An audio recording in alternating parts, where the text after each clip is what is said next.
I'm glad y'all tuned in. We about to get the show started. Yeah. Dr. Clyde Winters and Yoshi.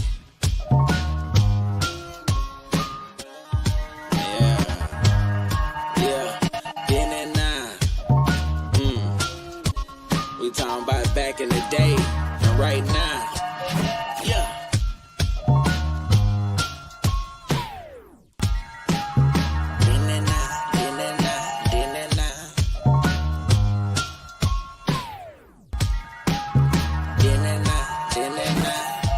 Now let's introduce Yoshima the Genius and Dr. Clyde Winters, the godfather of research.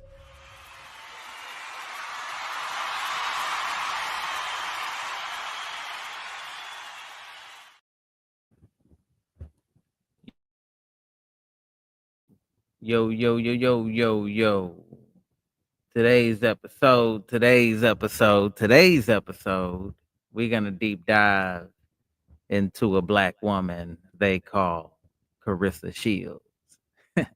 She's not just a boxer, but she's also a trailblazer. Two-time Olympic gold medalist, multi-division world champion. But what truly makes her unique goes far beyond her accolades in the ring.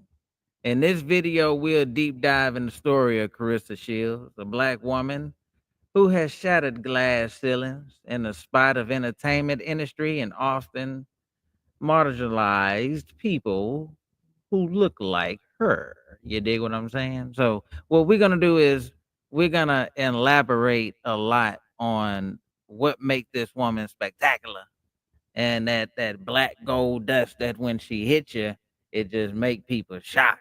So we're gonna I guess bring in some highlights. I want to elaborate on the movie and bring up the event that's gonna happen tonight, which I'm very intrigued to see. But not only because it's Claressa Shield, I've been following her since she was a Olympic boxer with these fast hands, but just knowing where she come from and where she went with it, her success and what it's doing and the magnitude of it. And today, that's what I'm celebrating, her triumph, where she came from. And I hope this inspire many young women like-minded out there to really just kind of get in that ring, check yourself out. You never know, you probably got some hands, you know. Also, I hope it inspire young cats out there, young G's, young dudes, to kind of start focusing more and paying attention to this sport on the women's behalf of it, because they're doing a whole bunch, they're working a whole bunch, but they're not getting the recognition that they deserve. And that's what this is about, you know. So yeah. So were you ever a boxer, man? Nah, I did a little something, but I wasn't. But I think you was. Look, as many times as you be boxing on this screen, man, I be thinking you be knocking people out where you come from in Chicago. I'm like, Yeah. man, Dr. Clyde ain't just a writer; he a boxer too. Knock a crack out. You had to learn how to box, man. Like my old man, he tried to teach us how to be Karazen. You know, he called it Karazan. In other words, in a sense, but no, man. I mean, hey, I didn't like to fight, but I mean, that's what it was. That's what you had to do, you know. But then when I got in high school, people wanted to make me join gangs and stuff. I didn't want to be in no damn gang, you know. Like, did you ever watch like the Muhammad Ali fights? Or, yeah. That's what I used to. That's why I used to like. I had a soft touch, but I beat the hell out of your ass sharp and quick. You know, back when I was a teenager, man, I used to try to catch flies with my hands. Really? You know, yeah, because you know that's how Muhammad Ali said he got to be so quick. Okay. So I would catch flies with my hand and stuff just so I could, you know, so I could duke it out. You know. You know, down south we like George Foreman, so Oh, really? We was kind of rooting for George Foreman over here because George Foreman was from Fort Worth, down south where we're from. So Yeah, but he my used to like to family, get hit, man. You well, know, he yeah, used to yeah, like to he get be hit. on that ring and boom, boom, Yeah. boom. I mean, he'll take it, but then he'll do shit out though. You know what I mean? Yeah, but So see, but Muhammad Ali, he looked, mm, he looked like he wasn't getting hit, but now we know by his ass ended up his brain got messed up too, like the rest of them. He's getting hit, yeah, he's yeah, he getting was some hard getting hits, but yeah. you know, he made you feel he didn't get hit. So Hmm. then you wanted to make sure that that you didn't get hit either, you know. So I mean, I always believed in a quick touch. I believed in quick touches, you know, quick touch, bam, bam, bam, you know. But you know, the rest of the people around me, they used to want to do that, bam, bam, bam, then charge your ass, you know, or trip you know. I My want to say, look, uh, I want to share my screen with you. go Put ahead. back on the side with us so we can watch it.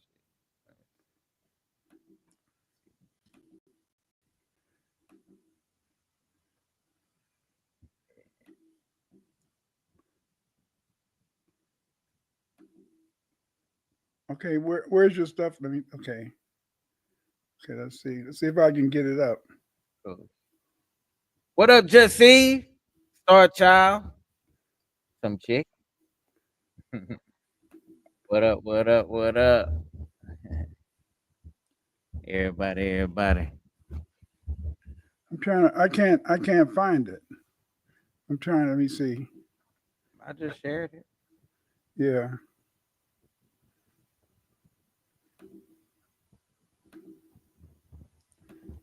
Still looking. See, go to Windows.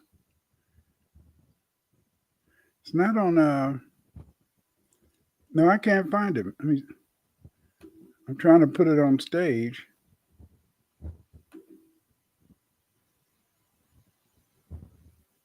Just you. Hmm.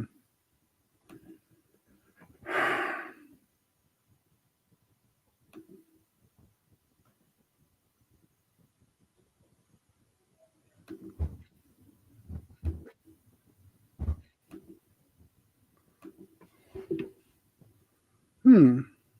Can't do it. I'm trying to I can't this is for some reason I can't do it. Let me see. I'll cancel and come out and try again. Let me see. Share.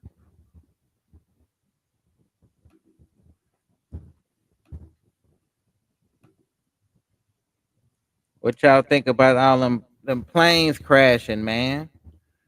It go through stages like that. Usually when one crash, you know, the other one start crashing too, you know. Mm. Yeah, this is that's the way it is, man. It's All over the world, huh? kind of, you know, but you know, back in the day, my mother and them, they used to celebrate when a plane crashed. You know, they go some damn hunkies. You know, Because only white folks could afford to fly then. yeah, back in the day, you know. Now, now it's a whole different story. You know. Yeah, I don't know what all that stuff is about. Even with the helicopter, that stuff was weird. But Well, you know, accidents happen. They said what they said it was 200 or 300 feet in the air, higher than it usually was supposed to be, and right, because of that, that's what caused it. Do you know I cannot find that stuff, man? I cannot find it.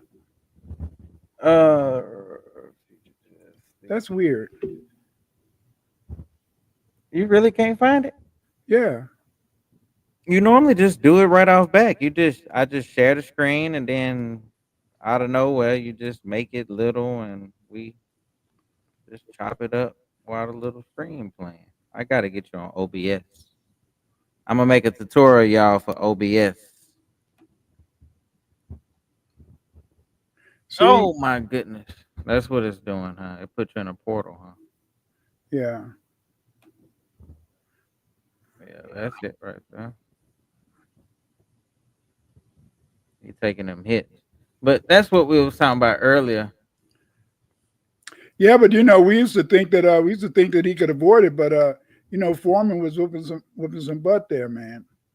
Yes, that's what I was saying. See, Foreman go hard. I mean, that's that fifth ward. Uh, uh, and we related to Foreman. And you see how Foreman got them Asian eyes, like with the slanted eyes, not Asian eyes, but the slanted eyes. Yeah. Yeah, that's how my people is out here with the eyes and stuff. Where your picture at? I see my picture up here. Oh, it's showing the whole thing. What's up? What's up, Craig? So far, Earth H. I, What's up? What's up? I wanted to let the people see the genius. There you go, Doc. Yeah. Come on, man. This our show together, man. They can see me on my show all day alone. And thank you for um the the shout out on your show earlier, man. That was tight early this week. Well, man, the thing is, this is that you are the genius, and the people really love that show because they didn't know that they didn't know. A lot of times you don't really you put your stuff out there, but they didn't really know that you produce so much Right. so much product, man. You produced a whole lot of good stuff, Yeah, and and there's more to come. It's more to come. More to come. We got a lot more coming, y'all. Got a lot more coming. you know. Whole lot more coming. Me and Dr. Clyde Winters together. I gotta get him to gotta write this little script for him so he can talk over these voices, man. The rain, yes. Spain. Floods mainly in the plains, but I will sometimes into the valley. Yeah, but I can't wait, man, because I'm still really looking up to that, waiting for that, your Yeah. documentary on the Olmecs. I know you said it's still you have it complete. Then you said you want to change some of the product around. or you I'm want to very add blunt. stuff to Uh, it. I'm very, very blunt, and my bluntness, it can do one or two things. People can be like, "Hey, we've been waiting to hear that," or it can be like, "Whoa, that mother is blunt than a mother." God damn, I thought about it, but God dang, I didn't think no one gonna say it. But yeah, I'm very blunt. So how I want to tell a story is a way how I want it to fit with everybody to where everybody kind of feel it. But Just Eve said she loved you being blunt, man. She loved that bluntness. even when I try see with Eve, even when I pull back, it's still blunt because I'm naturally just blunt. But sometimes I be having to like pull back just a little bit because I can get real. I can get a little bit crazy, right? You know, but you and Eve are two creative spirits. Look like y'all got a lot of connection. Because I know a lot of times in the stuff, in a sense, you do that stuff, but you guys are artists. I Oh like yeah. to think of myself as an artist in my own way, but I'm not that type of artist that can maybe draw. I like to feel in the sense that there's art also to doing research and supporting stuff like that. Oh yeah, that's a major art into it because of your books, as far as how you remember how I told you your writing is like how you talk here. So you can whenever you read your book, you can hear your voice in your head.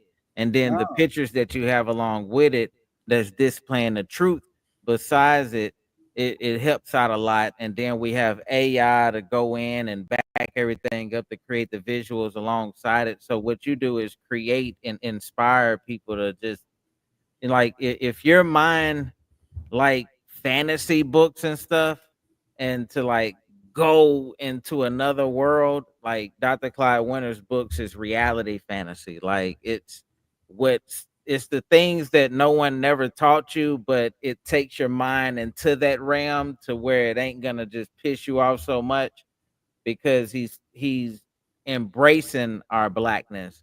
And there's a difference between a lot of scholars and him because he embraced the B1. He don't tear us down, and I love that about him. So yeah, y'all go pick up Dr. Clyde Winters books because you can hear him in your head. If you ever want to get Dr. Clyde Winters up here, yeah, a Well, book. maybe thanks a lot. That's a good endorsement. Maybe it's because I be on the videos and stuff. But Earth Angel says, Dr. Wins, I grabbed 2 of your books this week. Ooh, yeah, Support. Yes, I love it, baby, yeah. love it. But the thing is, this is that what I'm proudest of. What I'm proudest of is that I was able, in a sense, family. What I'm proudest of is that I was able to get Yoshimod. Yoshimod has written 3 books. He's very modest, man. He doesn't like to talk about it. He's written 3 books, not 1, not 2, but 3. 3. And the thing about this is that it's wonderful to see these books out there because Yoshimod, he understands that the biggest problem today is not so much you, not so much me. We're adults. We've already become who we are, and if we're gonna be Uncle Tom, we're gonna be Uncle Tom. If we're gonna be for the people, we're gonna be for the people. But the thing is, this that Yoshimod has made all these beautiful books for our children, and that's something that we need to do because see, we have to go through a process. We have to go through a process of developing stuff for our children because see, President Trump came right out and said is that he's going to stop a lot of that DEI shit and Black history and all that type of stuff because he don't, it's not in a sense. Remember, President Trump is not against Black history because of Black people, in a sense, having more awareness and knowledge of self. You see, President Trump is against Black history because he don't want white folks to know about the genius. See, a lot of times, in a sense, people, if they look at what the accomplishments of Yoshimod in terms of his videos and other stuff, they'll say, "Oh, that's something abnormal. That's something out of ordinary." But see, when you learn Black history, you understand that we are a very inventive and a very creative people. You see, and so then he's just following in a long tradition of people, in a sense, that are doing the research, making stuff happen. Eve is such a kind woman. Eve says there's definitely art in what you do, Doctor. Thank you, Eve. But again, in the sense is that I try, but I still envy you guys. I envy you. I envy Yoshi because y'all can take little shit and make it look good. Y'all can draw the pictures. Y'all can draw the ideas. I might try to write the books, and I do try to write books. I do try to write books to get people involved. You do a whole presentation, so don't even cap. Yeah, well, see, we all great. We all great. We all go hard. We all go hard. Yeah. Whoa. We all go hard, man. Yeah. You got it, Dr. Clyde. But the thing is this is that usually, I try to be modest, but I'm a football player. What does being a football player, Dr. Winters, have to do with being modest? When you lose a game, everybody want to kick your ass.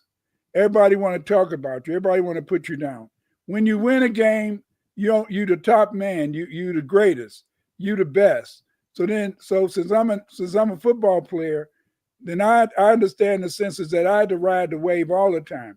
But then at the same time, a person who understands that if they knock you down, you got to get up. You got to get up and see that's the thing that makes it so very important. You see, I was looking at your video the other day when you was talking about when you was growing up in Houston and how you was dealing with the Africans and you was around the Nigerians and you was watching the Nigerians, right. And how they tried to move and stuff. Mm-hmm. And then you said, "Hey, I'd like to kind of join you," but at the same time, they wanted to delineate. They but see, now we know that they're not over here to really join us. No, they're over here to take from us. They was taking the whole time, man. I was young and gullible. I didn't know. And one of the guys pulled me aside and even asked about it. And it was like, "Hey, man, when all that was going on, you didn't know that was happening?" And I'm like, I didn't care.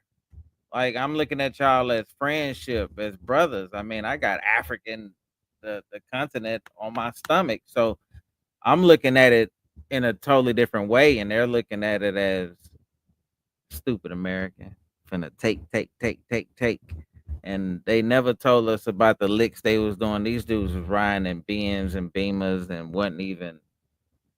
We don't know where the money was coming from, at least then. What's up, Doravale? Hey, share my screen, Dr. Clyde. I want to show this while I chop it up with you, man. My wife back in the day, you know, when I was at university, she was you know, I was there I was I was an inclusive Pan-Africanist. What I mean by that is that I really believed in the sense that we should stick together, all that type of stuff. My wife said, Clyde, those people, they not with us. I said, no, baby. You know, you're being chauvinistic. Don't be like that. Don't think like that. They are with us. She said, no, they're not with us. She said, Clyde, I was talking to one of those bitches. I said, come on, baby. You don't have to say, oh, she a bitch. But anyway, she said, I was talking to one of them. And, you know, she's talking about how better than she was than me. And I said, and she said, I told her, then why y'all shitting in the street over there in Ghana and in Nigeria?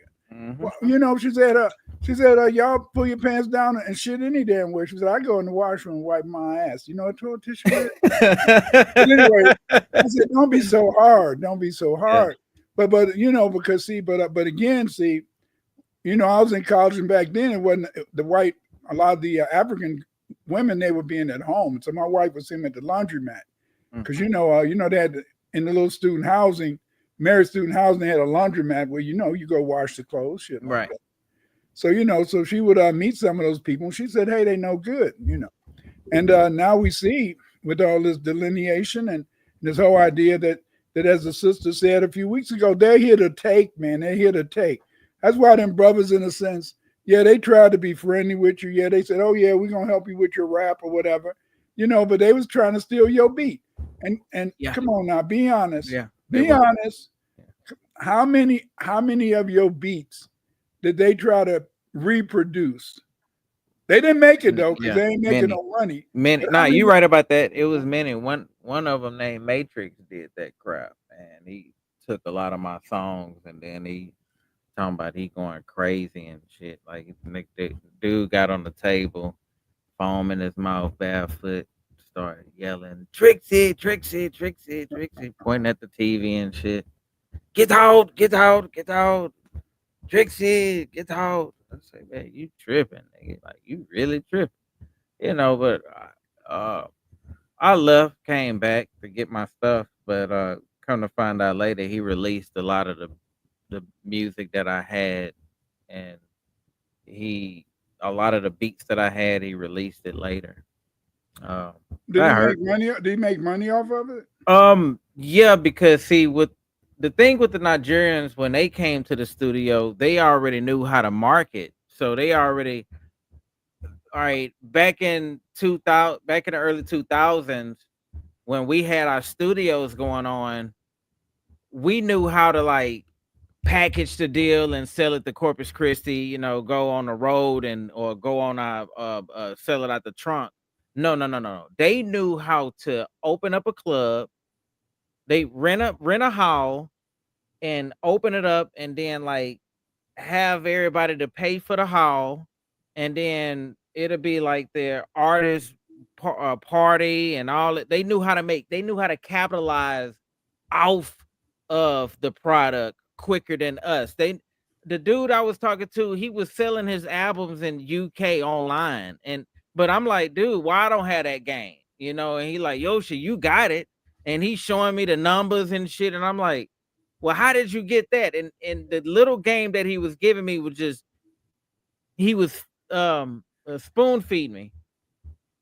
And you know, the more I think about it, Dr. Clyde, the more I'm like, damn, man, that dude was really dirty. You know, like he showed me the little bit, but he took so much more. And that shit dirty, man. But see, but the main thing that made it so dirty is that, you know, it's that same story that it's always been, is that these people, these foreigners, they don't come over. A lot of foreigners, family, don't get it twisted. A lot of foreigners don't come over here broke. A lot of these Africans and Caribbeans, some of them they come from families that's got a little money, or they know where to get money from, or got connections with Europeans, and so then therefore a lot of times they can take your stuff and they can turn it into cash. They can They turn do. it in. They can turn it into a Yeah. good And product, they won't tell you how they doing it. The but they dude was having people in yeah. Africa sewing clothes. He was coming up with ideas out here, having them sew the clothes up here, and selling it to the factories out here. And I'm like, man, I'm a digital designer. I'm like, dang, like no opportunity, and we supposed to be brothers, like, and that be the thing is when they call you they brother and they need things from you, and it's like I just never dig it. I just can't understand it. That's the way Especially it when you was. got love for them. That's the way it was back in the 80s and 90s, man. When That shit when sucks. I was around a lot of Africans and my Muslim brothers, Yaki, Yaki, Mm, come on, brother, Yaki. But they always know how to pick your pocket, man. They know how to pick your pocket and sell you a bill of Pan Africanism. They sell well, you I love to pick the pocket and also pick your time because they picked my time. My that's more pockets valuable was than my mine was create the creativity, the videos. I was doing videos for the Africans and Nigerian Supreme Squad and Houston Punch in early 2000s. I wow. was doing the African fashion beauty shows and behind the scenes and just a lot of this stuff, dude. That's I was what my sons got ripped off at when they was rapping. Those fashion shows. yes. Them sisters, man, as soon as they was about to get a contract, man, them sisters, they know how to destroy your ass so you can't make the money. You And it leave looked that like you leave that alone, man. I got conned in a lot of that stuff. Uh, it took a lot of my time up. I learned how to edit more, but the value of I, all right, it's like this. People be like, man, but did you learn some out of it? And it's like, yeah, I learned some out where they can never take that away from you. And it's like, man, fuck all that. There's people that get paid to learn. There's people that's getting they learn and is and they don't have to have nothing taken from them. Like I want that lifestyle. I don't want to have to learn shit and like, oh, what you learn? Yeah, I learned how to do computer editing and software. Okay, what was the downside? Well, I had to work for this sucker because he was a brother fucker and he did this and con to pay this to pay that. So you get a lot of that in the behind the scenes of creating this artistry. And then when you meet the art dudes that create the African stuff, and it'd be like real beautiful. They don't know nothing about B1 and FBA.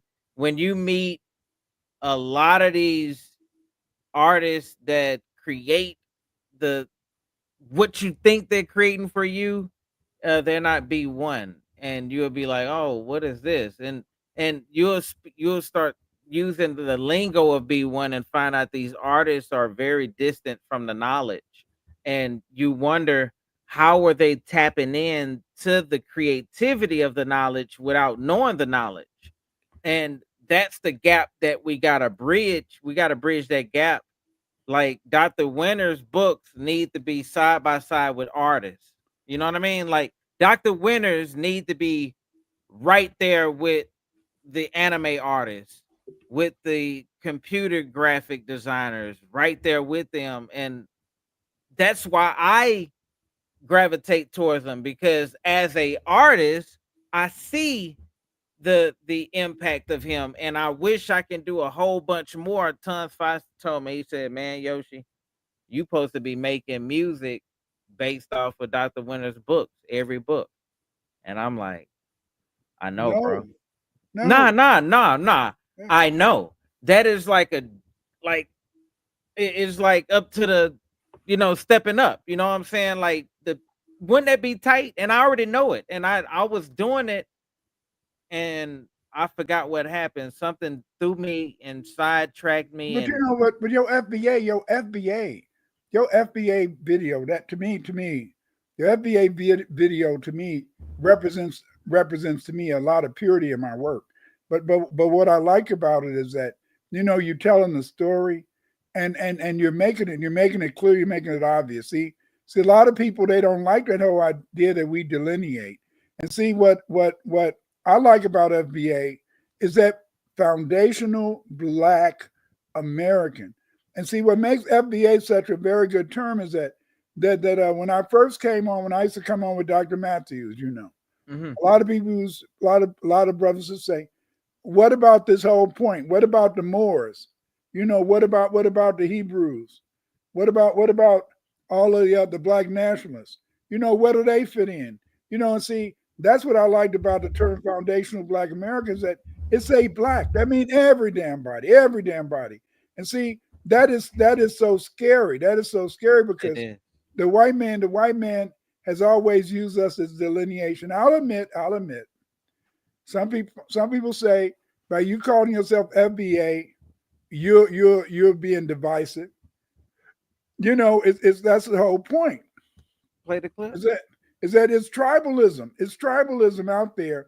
But see, the thing that I like about foundational Black American is that we're not leaning on any of the other isms like Catholicism, It's Protestantism, simple Baptism. and complicated, huh? What? Go ahead, explain. That's what Eve said. Eve said it's simple and complicated because play the clip, Dr. Clyde, while we talk. Go ahead. What clip is that? Share the screen. With who? Oh, For everybody. All right. Yeah. Let's watch this while we chat, man. Everybody want to see these KOs and knockouts and stuff. Come on, while we chopping it up. Yeah. So she's pretty basically, quick, man. She pretty quick. yeah, she go hard. That's what I'm saying. So, all right, it's complicated and simple at the same time because the people in the forefront is like whoever chose the forefronters of the Pan African and the FBA, or just the FBA in general. It's complicated because people are Mhm.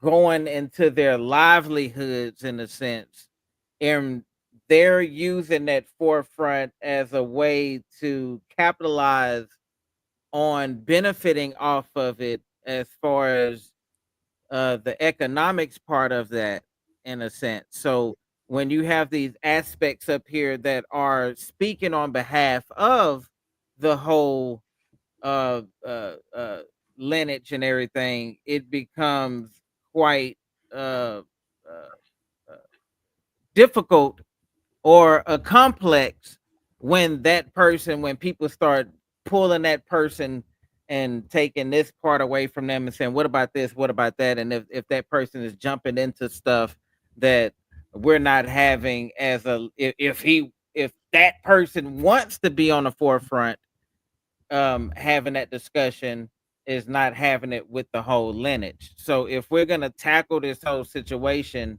of FBA, the reason why it's FBA is because we're aiming towards reparation. That's the main aim. That's the goal. Is nothing else but the goal. And that's what I see in it. I think that's what it was created for. It was created just for reparation. It was in a way it was, but the thing is this, is that there's no question that we have to admit that it was Tariq Nasheed that made the term popular. Right. But he based the term on on Claude Anderson, because Claude Anderson, he used to say that we are the Native Americans, and the reason that Claude Anderson said that Black Americans are the Native Americans is because the fact is that we were here before 1776. Right. And not only that, but see, people forget they did not import slaves from Africa. They did not import slaves from Africa. Okay. Now, but do that messes up the Pan African discussion? That's the whole thing. No, because the Pan Africans is like, the FBA is messing up everything, and they got Tariq Nasheed up there, and he ain't nothing but an entertainer. And it's like, okay, what they got to do with anything? We're talking a lineage. Yep, Because see, go for it. go ahead. No, you go ahead because you said you wanted to be clarified. Go ahead. Yeah, it basically that's what it is. I just had that question right there. It's just basically that. It's what does that interfere with Pan Africans in there? Because what the Pan Africans is saying, if you just only focus on the people in the United States that the lineage is, what about your African lineage that goes from to Africa? What about your your people that are starving? What about helping them out? You can't just focus on the people in America only. You know, that's what I'm hearing the fight is about. I don't know if you see that, I but don't know. I look at all the stations and look at the comments. That's what they're fighting. I don't see that as a battle because see, the thing is that you have to understand is that we're the only real Pan Africans in the world. Remember, you know, people forget, you know, South Africa, the South Africans only became free after Stevie Wonder made a song. And when Stevie Wonder made a song, he started getting everybody to promote. See, I was teaching back then. Mm-hmm. Because I was teaching, we went to our pension fund, and we went to in our union, and we said, "Aha, we do not want our money invested in, you know, South Africa. We do not want our money invested in South African companies." And this goes on around the country. And after a while, the South Africans had to stop apartheid. After a while, they had to release Nelson Mandela, or they had to find a clone. I don't know if because you know some people said he had died before that time. I don't know. But anyway, the Mandela effect. Okay. Yeah, the Mandela effect. So, but then I don't know if he had died or what. But somehow they got a clone of Nelson Mandela. Hey man, look. Now you know you're the researcher. You know of our people. Hey, you lived through it. What you lived through it, Dr. Clyde? Nah, he died or what? I lived through it, man. But see, the Mandela effect is in play all the time, and they changing our shit every day. All right. And sorry, let me stop you. Is that the reason why you say it's important for us to write the book? That's why it's important to write the book, but it's important to write the book, keep the videos, all that, because see, a lot of times they'll take your stuff and they will change it. You see, they digitally change it. They can not only digitally change it, they can change your mind. They can change your mind. You know, like when I was growing up, you know, most people did not know about oral sex until they got in their 40s, or they got with an old cougar.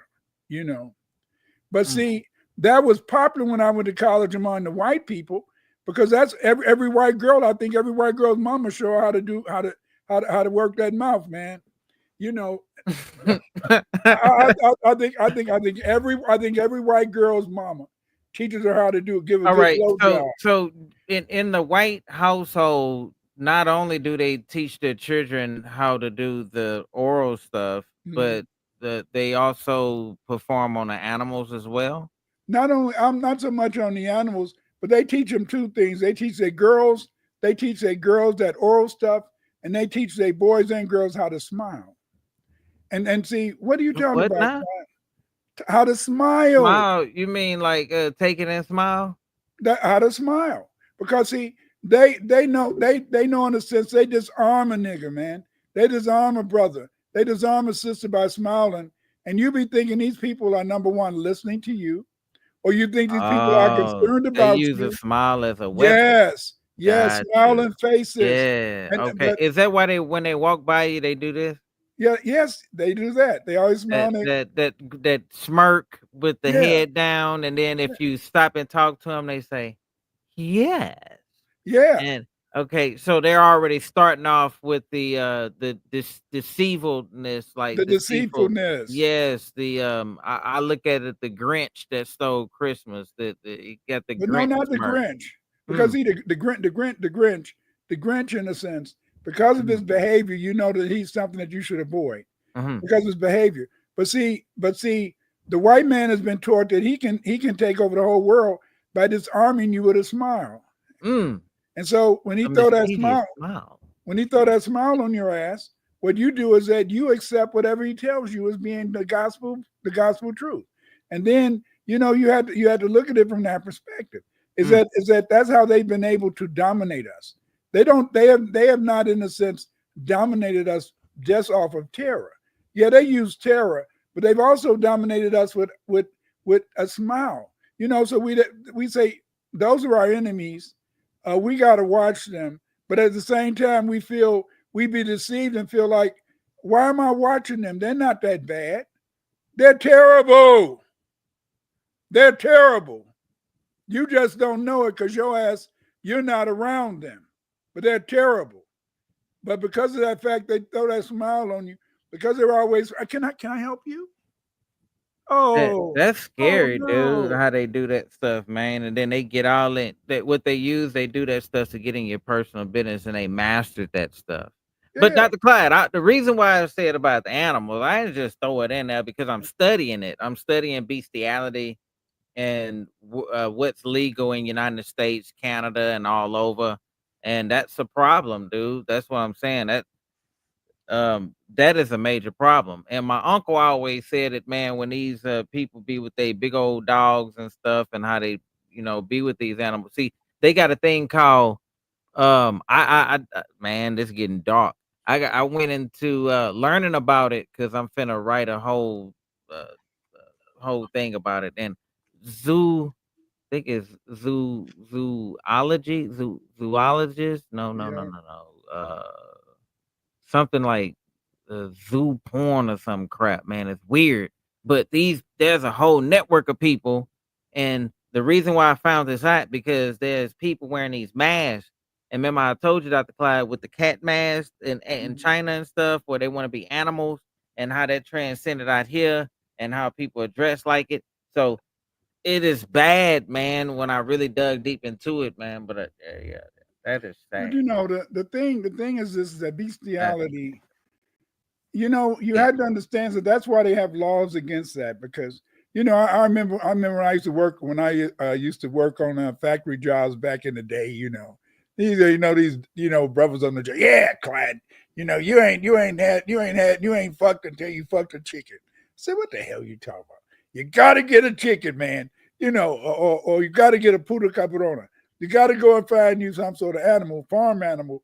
And I don't know I'm not a farm boy. I do not know what the farm boys be doing.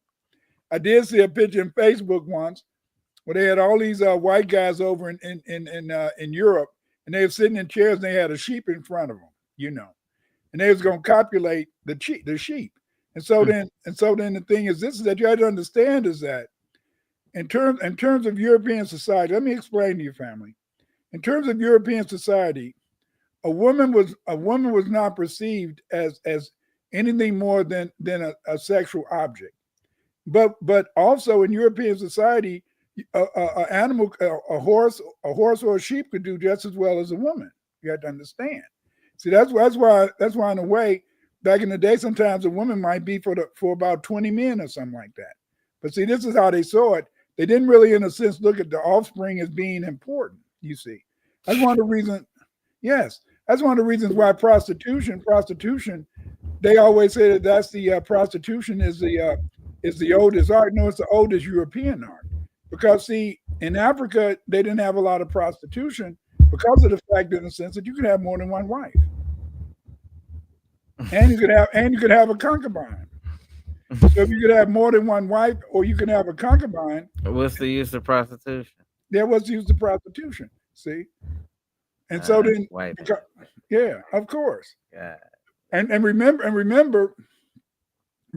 the sense is that many of the Europeans, many of the ancient white civilizations, they used to have temple prostitutes. In other words, you could go to the temple and you can get a prostitute. You see. To the average black man, we were taught that a woman was the most precious thing on earth after gold. A woman was more precious than gold. In fact, to black people, copper the metal copper was more important than gold. You know, black people would give you 20 pounds of copper for 6 ounces of, 20 pounds of gold for six ounces of copper. Why? Because you could work with copper. You You can can do a make copper lot into of a things with tool, copper. right? Whereas gold was very pliable. Yeah. Gold might Gold, break. shiny. Everything. What we say, everything glitter ain't gold, meaning even gold. It don't conductive speaking. It don't have much use. Now that copper, you get that copper and mix it with one of these. Ooh, you talking nasty. One What of is these that? right here. Woo! Get one of these crystals right here, my brother. You wrap that copper in one of these here things right here, and you tap somebody on the shoulder, they'll disappear. Poof. Well, you're kind of dealing with the metaphysical, man. And see, but the thing is this: that most of us don't really know about the metaphysical sciences, and we Yeah, don't you, know about the metaphysical sciences because we hardly know anything about science. Period, well, because yeah, yeah, they don't understand the senses that they want you to be afraid of stuff. You know, right. like Kudu says. Dr. Winters talks about being a Pan African realist. Says I'm a Pan African realist. Let me explain to you what that is.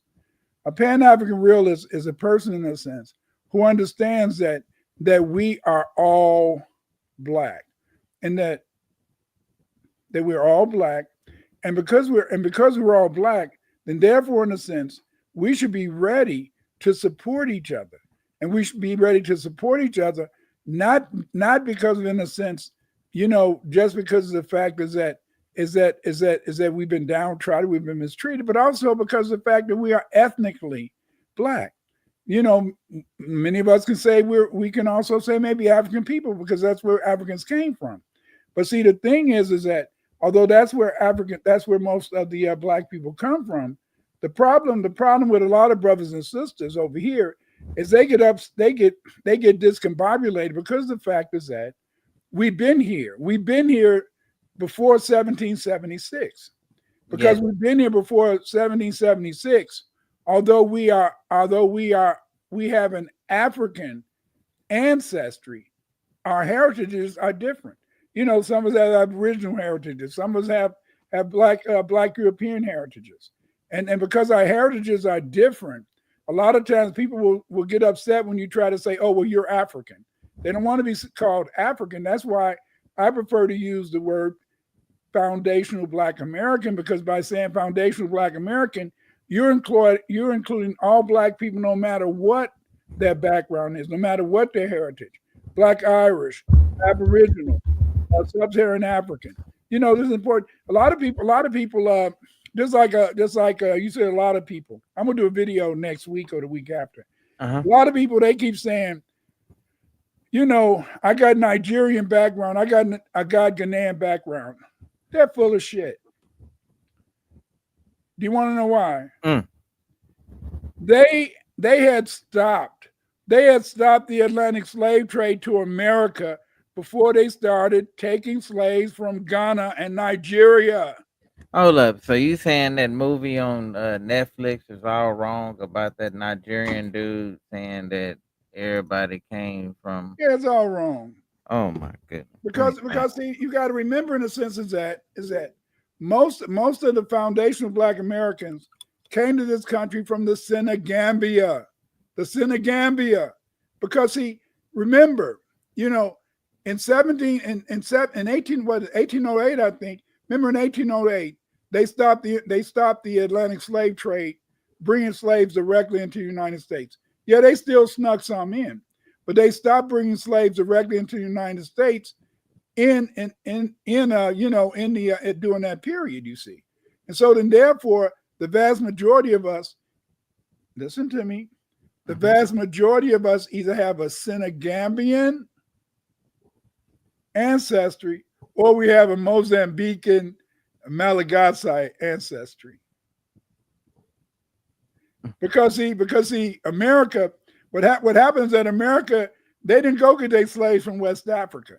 Most American slave traders, they wanted to be slick, so they went to East Africa, Mozambique, Malagasy, all that type of shit.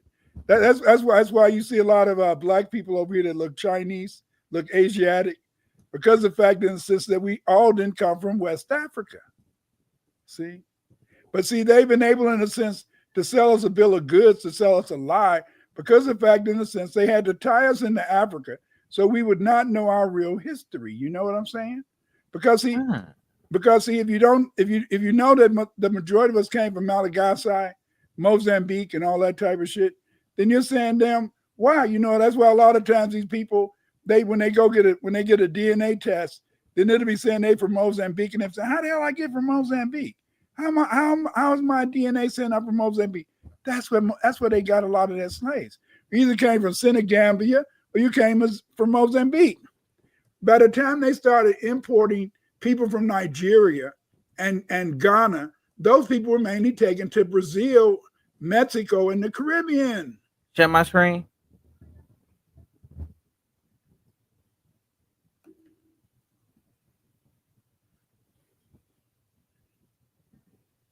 So in this right here, they say that they like the Sudanese. Yeah, he said that this where they all came from. Can you play his voice?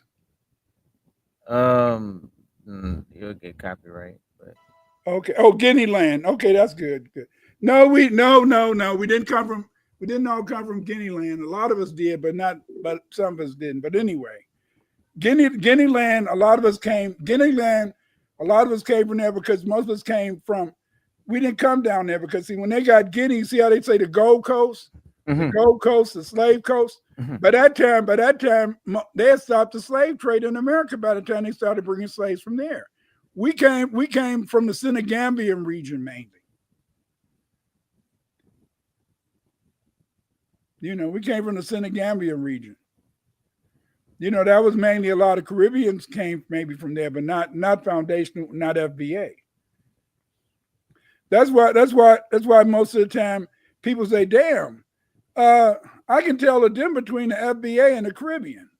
I can tell the difference between FBA and a Nigerian. See, yes, you can tell the difference because most of us came from the Senegambia. We didn't come from down there in Nigeria and the Gold Coast and all that type of ish. Yeah. See, and that's what they depict. They depict, and so this is the story that they're trying to sell, and then they got an African British dude to sell it to us and put it on Netflix. You got to watch Netflix. The owner is a white dude married to a black woman, but you got to watch them, man. It's dirty. But they try though. They try. See, I hate to disagree with you. You're not entirely wrong. But Netflix, they try.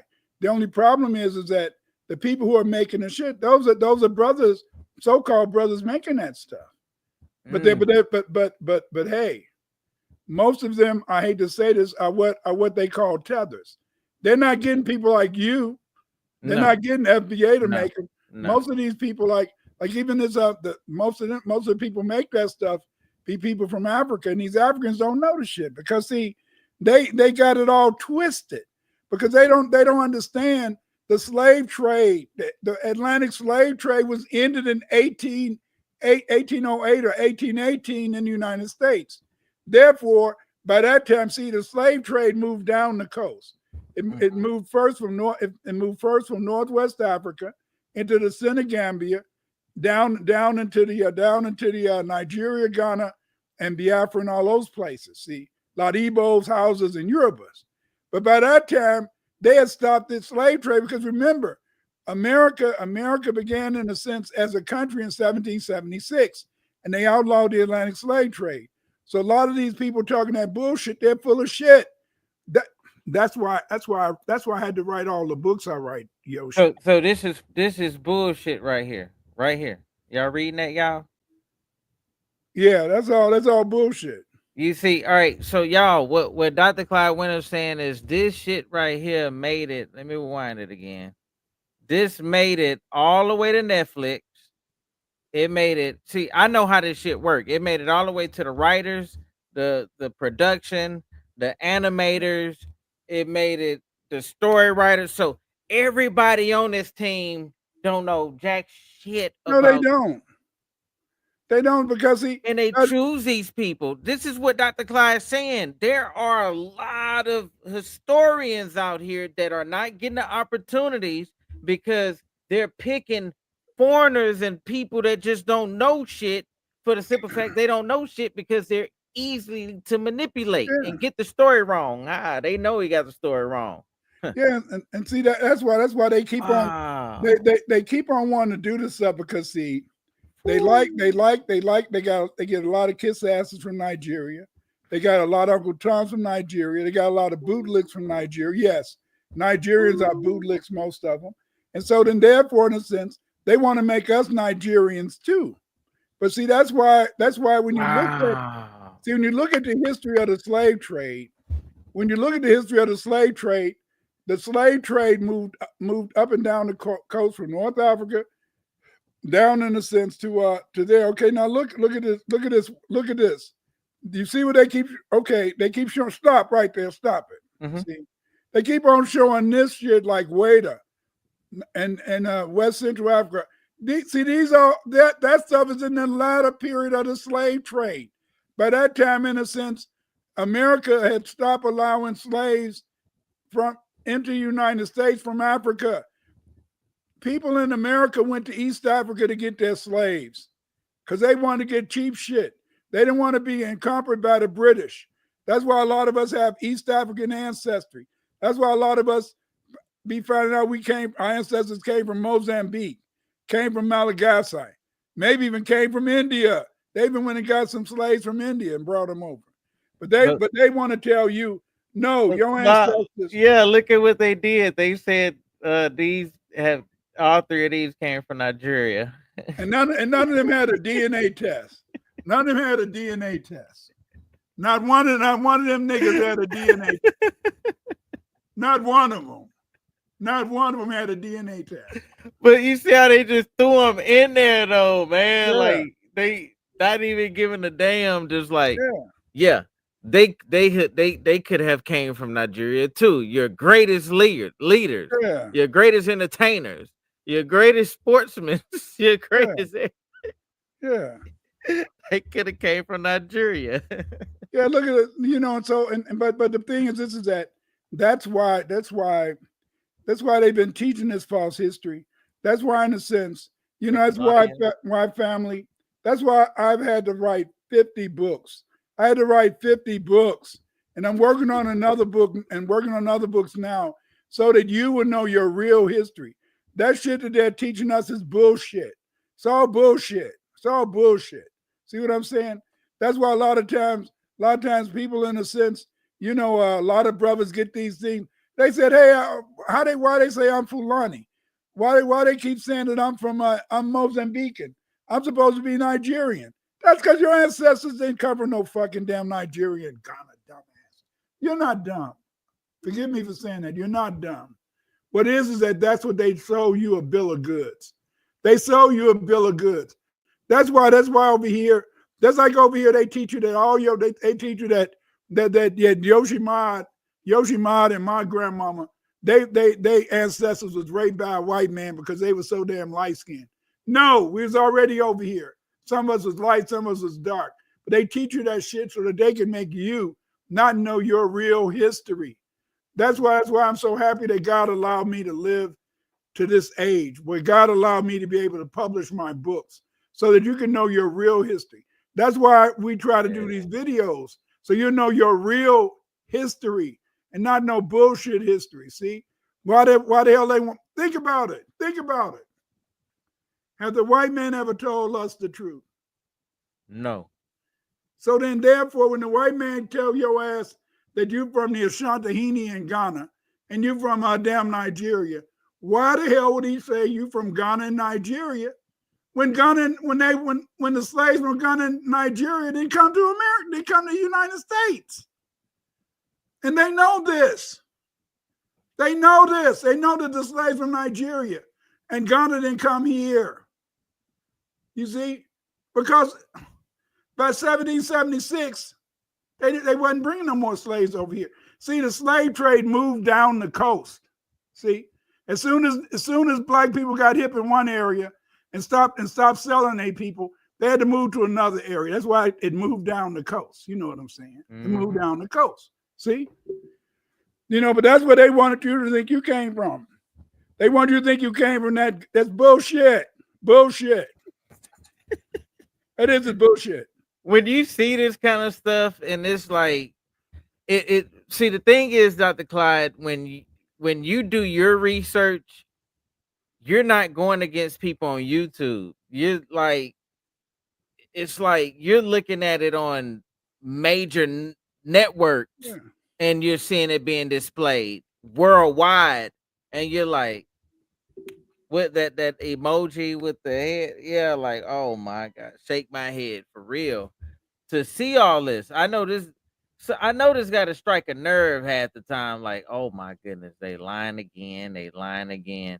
And then when you look in the comments on the people that believe it, and then the Africans that's embracing it, and then the young people that's embracing it, like, how many young people watched this episode and ran with it? And like, man, I'm from Nigeria, and they probably eating fufu right now to this damn day. And that's why the only thing, like one brother said, even one African said that the best thing that came from Africa was rice, and rice, because we can make jollof rice.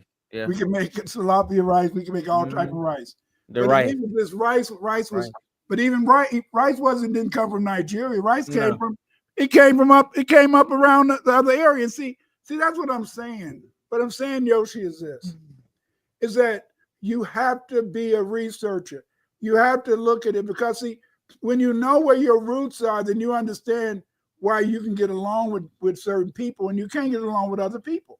That's why people always say, listen, that's why people always say they can look at you and say, hey, that's African American. Yeah. And then you can look at somebody and say, that's African. Why? Because most of the Africans over here, many come from Ghana, Nigeria, and we didn't come from Ghana, Nigeria. So we don't look like they asses. I'm sorry to say. See?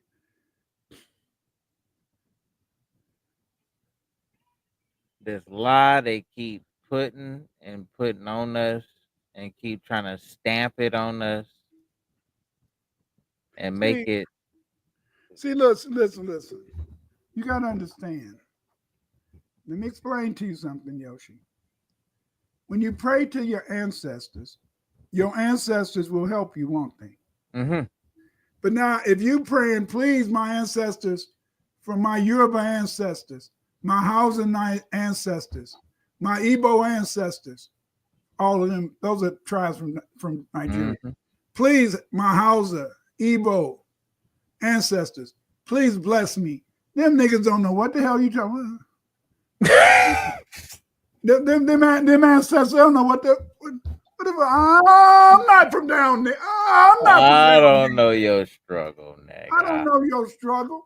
I'm not from down there. I'm not from Nigeria. What the hell are you talking about? I'm a Mandingo. Yeah. See, back in the day, when the real niggers was writing history, remember they talked about the Mandingo. They got a book on the Mandingo. Got a book on the Mandi. Now all of a sudden, they don't talk about the Mandingo. They don't talk about them no more. They talk about the Yoruba. Yeah. The Hausa. People that don't have nothing to do with you. Don't have nothing to do with you. See, this is it. If you praying the people, you praying, my God, you praying the ancestors in places that don't have no relationship with you, they can't help you. You know, you'd be better off praying to your ancestors in Mississippi, Arkansas, Alabama, and Virginia, and North Dakota. Not North Dakota, because if you got ancestors from North Dakota, your ass is fucked up. But anyway, see, you got to pray to the right ancestors. Wow. If you want them to help you. Yes. Wow. When you build an altar in your house, to ask the ancestors for help. You don't put no random Africans on there. Yeah. And be like, to my people in South Africa and North Africa, unite with me. And spirits. No, no, no. They It be somebody close to you. You're right about that. You're absolutely right. yeah. You're right about that. And warrior spirits. In America, warrior spirits, for the simple fact we need modern warriors. We don't and what I mean by that modern warrior spirit is people that we have so many people that have Look at that. died in the Wait, look at that. struggle. Look at that picture right there. Come on, man. Now, do you think about this? Now, do you think those people you would have easily took them as a slave and brought them over here to pick some cotton and rice? Hell no. Hell no. See, no, America, you know what they specialized? They specialized in women and children slaves. Read the records. They didn't want no trouble with no damn man.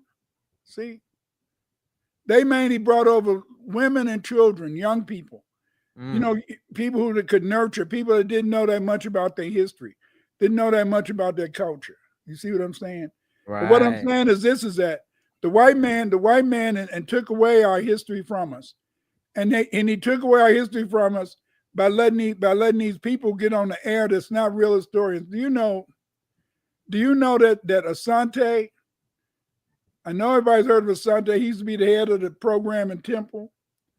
Gates, the head of the Harvard program, Black Studies program. Mhm. All the heads of the Black Studies programs, do you know that they were always people who were experts in literature? Not one of them was an expert in history. See, not one of them was an expert in history. See, and that's why even today, if you go to a white university, if you go to a Black university, you're gonna find a white man teaching the damn history class, the African history classes. See, do you see what I'm saying? That makes sense. See, but the whole point is this, and so these people, they don't even understand how they played around with us. You know, they played around with us. They did not want us to know our real history, and that's why the Africans don't know their real history, and that's why the Africans keep doing the same shit. That's why instead of them try to build their countries, they try to come over here and tell us what to do. You know, UFBA, y'all should go ahead and do. Fuck you. You should stay your ass over there in Ghana, Nigeria, Rwanda, Zimbabwe, and build your fucking damn country up. True. Why are you coming over here with us? True. You know, we ain't tried to make this a good situation, you know. True. And it's good because we had to fight tooth and nail for all the justice that we get today. See? True. We had to fight for that shit. What are you talking about? Y'all didn't fight for a lot of stuff. Get out of here. Get out of here. Every time when they took a black man's land, they didn't come and take that black man's land at 10 a.m. in the morning. They didn't come take that black man's land at 3 o'clock in the afternoon. They didn't even come and take that black man's land at 9 p.m. They came to that black man's house to take his shit and to kill him at 4 a.m. I didn't say 5 a.m., did I? Said 4 a.m. Mm-hmm.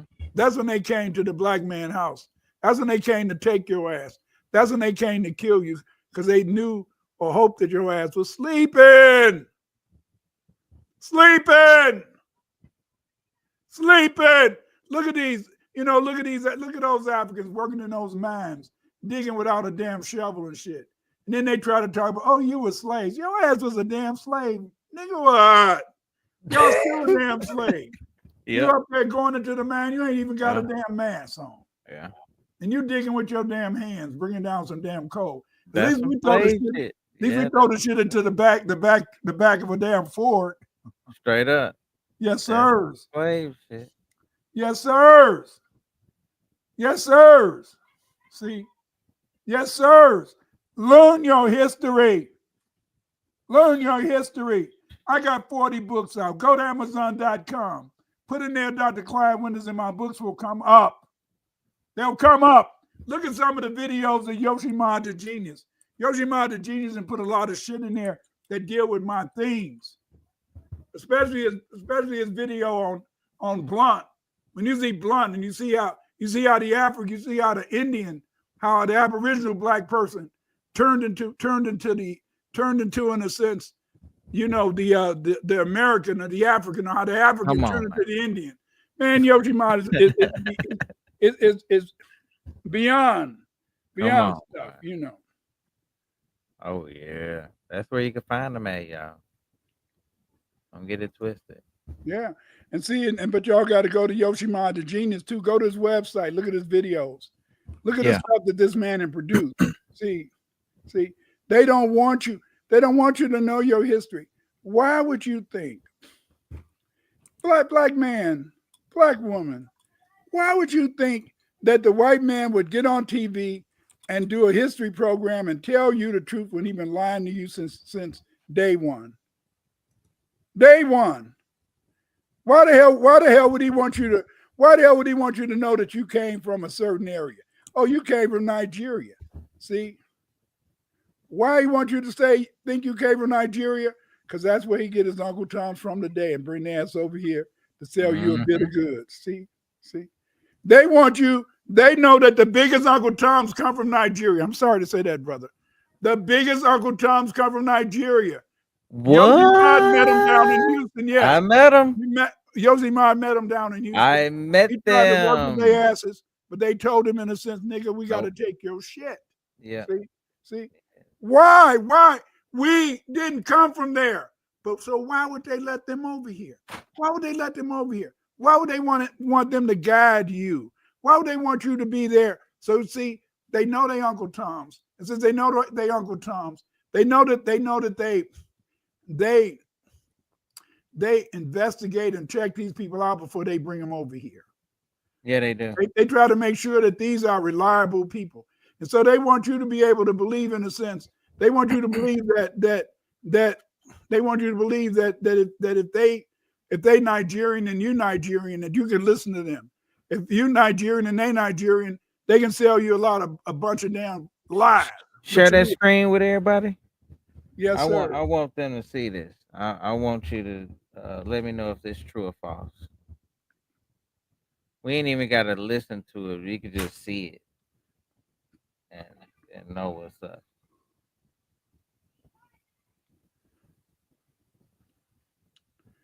8,000, 7,000 years ago, the Neolithic.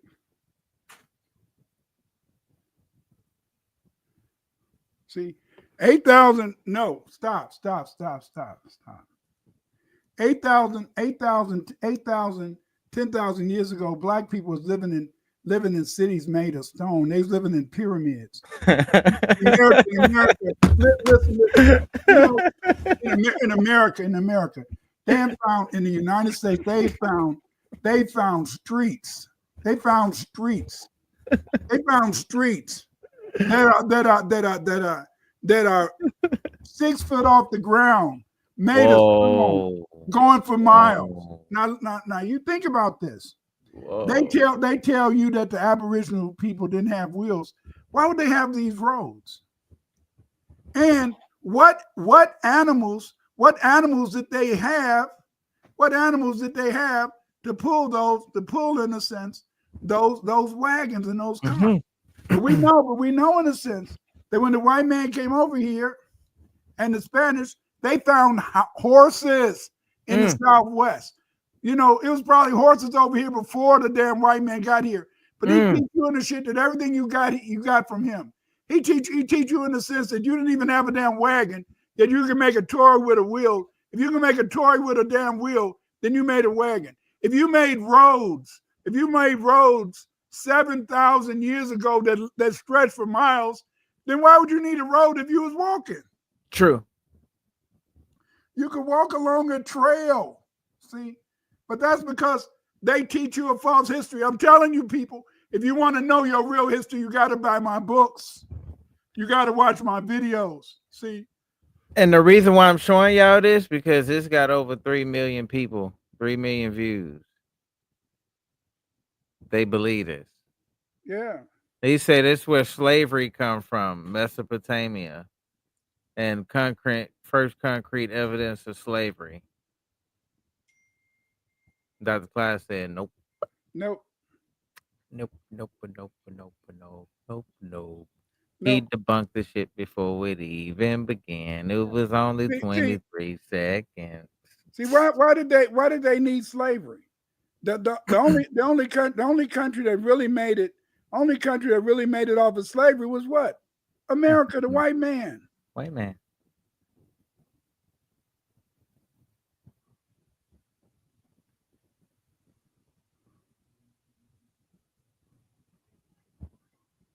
Okay.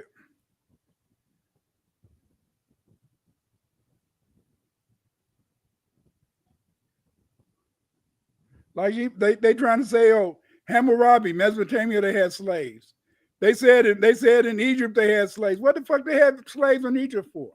They said for years in a sense we thought that they had slaves in Egypt, and now we know in a sense that people was paid a damn salary. These are lies. These are lies. These are lies. Hey, did y'all know that how much the Mexicans get paid on the Florida crops, like to do the grapes and all that stuff? How much? Man, I went into it. So they get paid. They ship them from Mexico.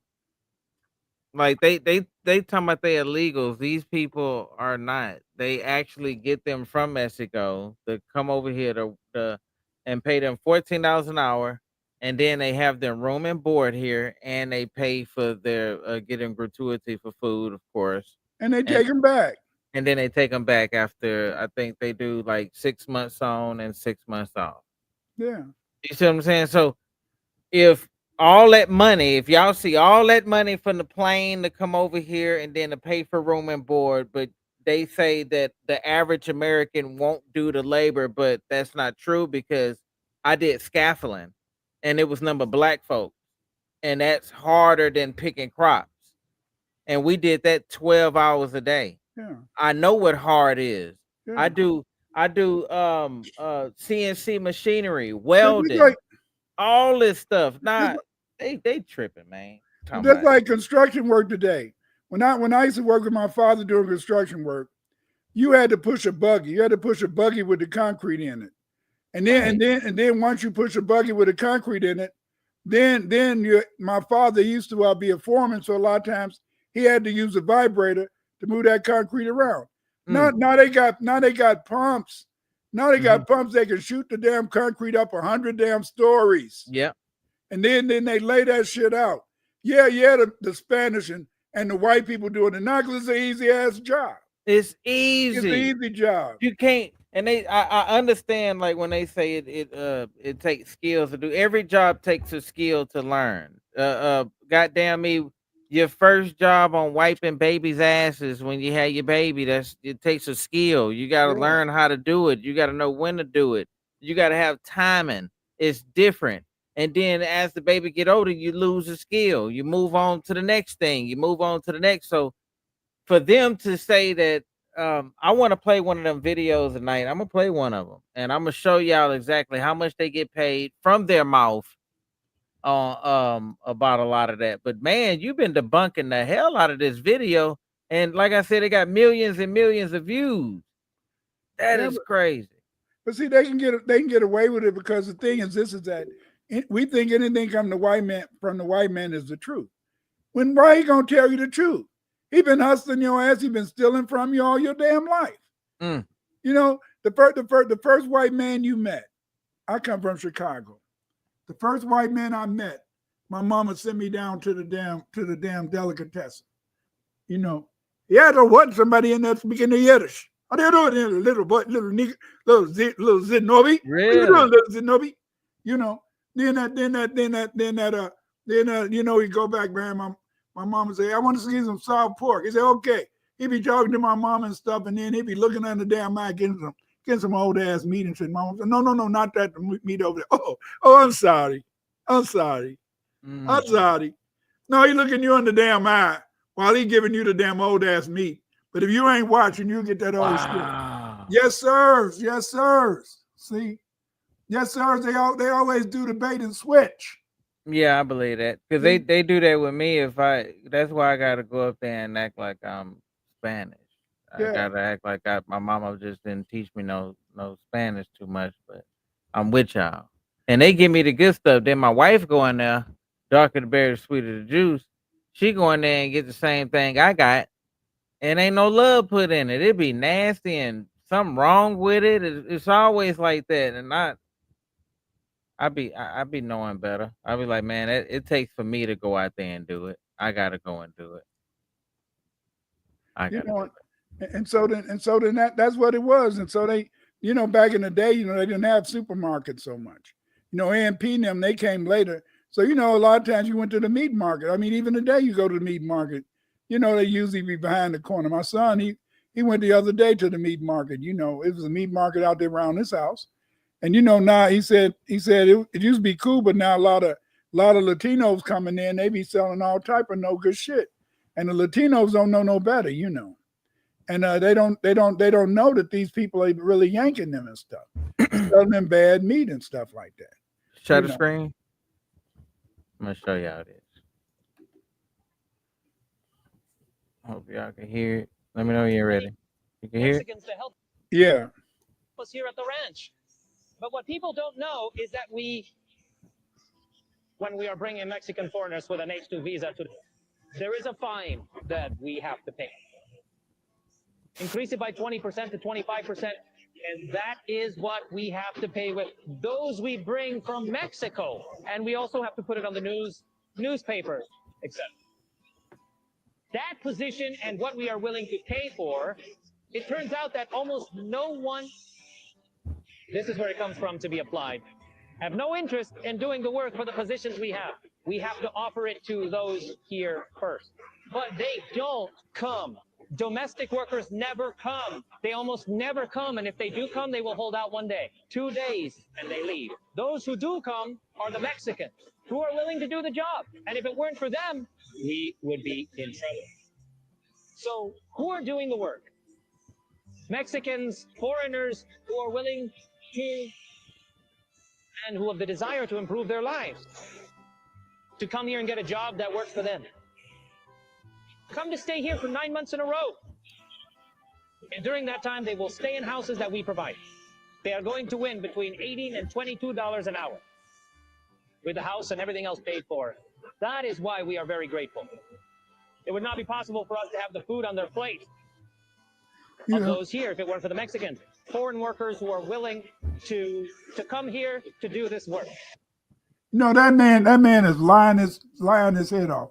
You know why I'm gonna tell you he's lying?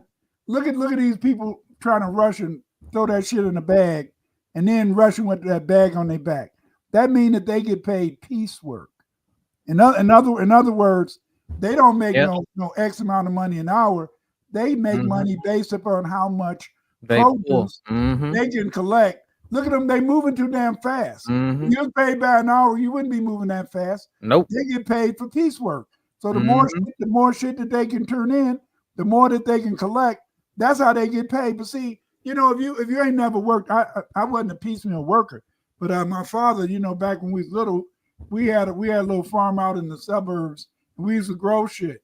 And so then that's how you can tell. But you can look at these people and tell they working too damn fast and too damn hard for an hourly salary. No, they get that's piecework. The more you turn in, the better. I caught him in a lie when he talking about what 18 to 20 some an hour, and then they got the houses on deck, and he talking about nobody didn't want to come. Are you offering the houses and the 18 an hour? And look at that man! Look at that man! Come on, man! Go back to that man! Look at him grabbing them damn shit, throwing them in that thing. Look at that other brother cutting up that damn salary. Get the hell out of here! Where you at? Shit, look at them throwing them damn cabbage. I'm getting hungry. I'm gonna cook me some fried cabbage. Oh, you are? Fried cabbage? Like, what the hell is this? Yeah, and I might even put some turkey in there and get anyway. Leave me alone, Yoshi. Leave me alone. See that? Look at him. Man, shit. Get out of here. Get out of here. This is cool dude. Cool dude.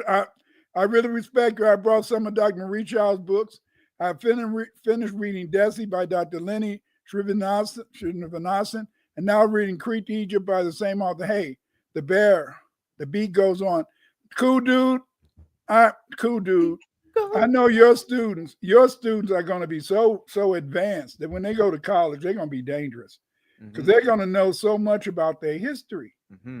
And that is so. I'm so That's proud of beautiful. you, cool dude, that you're sharing with them that knowledge. Beautiful. Cool dude, I'm still reading Dr. Wynn's books. I bought almost all his books off Amazon as a social studies teacher.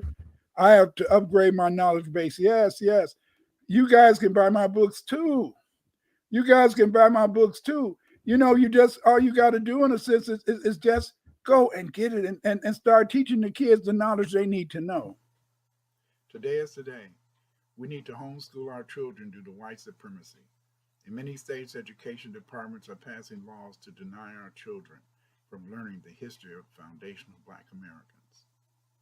Today, you can learn how to organize and teach your children in a homeschool in my book, A Guide to Homeschool Foundational Black Americans.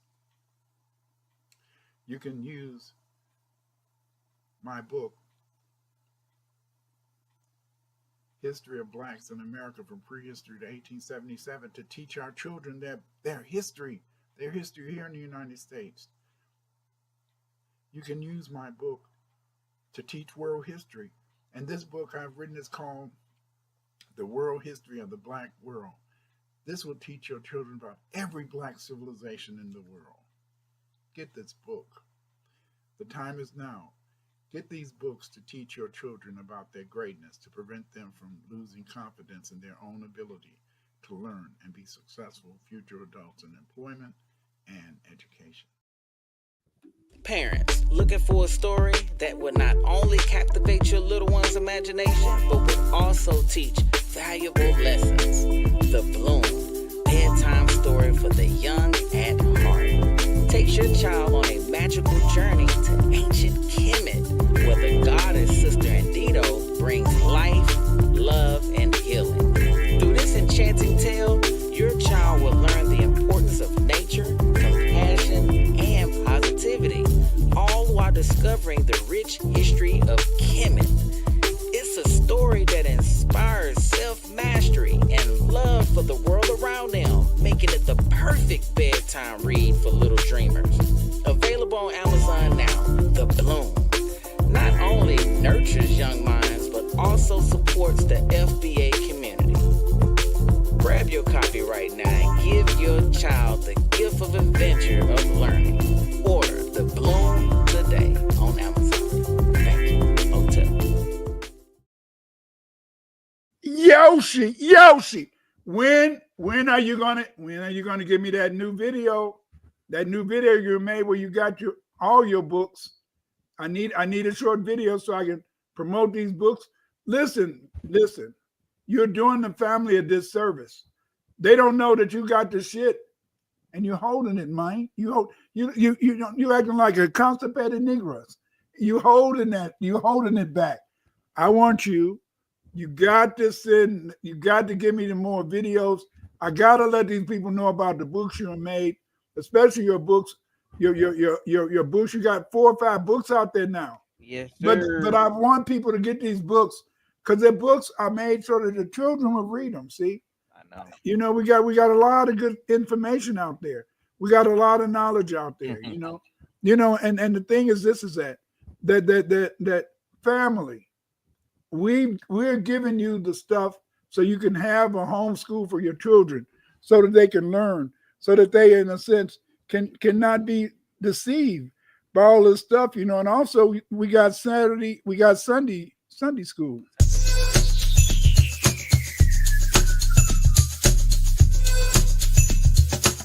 Supplemental learning for your mini.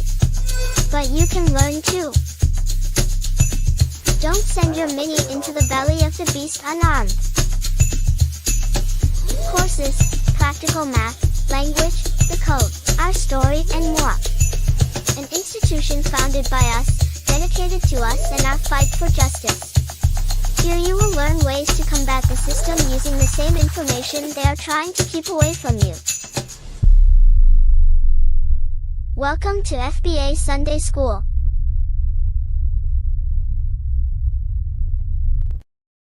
The gift of learning. Yes. This is the whole point, you see. And And family, you know, there you can see Yoshi's Cash App. $ Damache 99. Send him some cash. Send him some cash. Cash App in 2530. 2001 million. It Go, helps out a lot. ladies. You know, get that sugar daddy that's paying your rent and paying your car note, and tell him just to send Yoshi a couple of $100. Come on.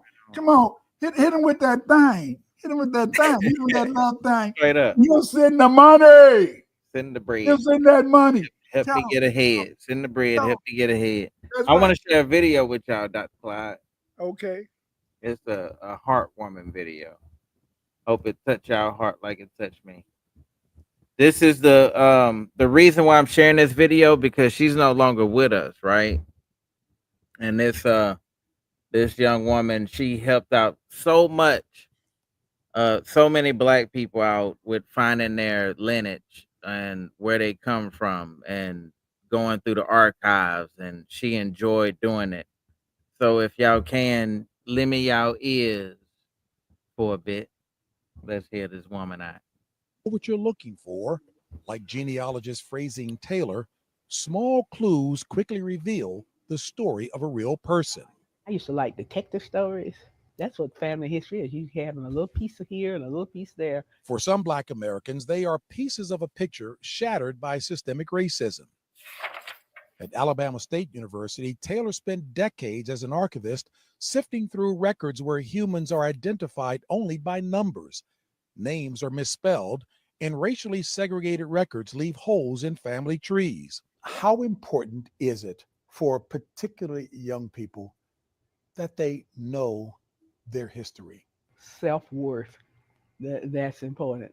I can sit here and tell you about my family all the way down to some parts of slavery. I feel proud of that. In the decades after the Civil War, Black Americans owned an estimated 16 million acres of land.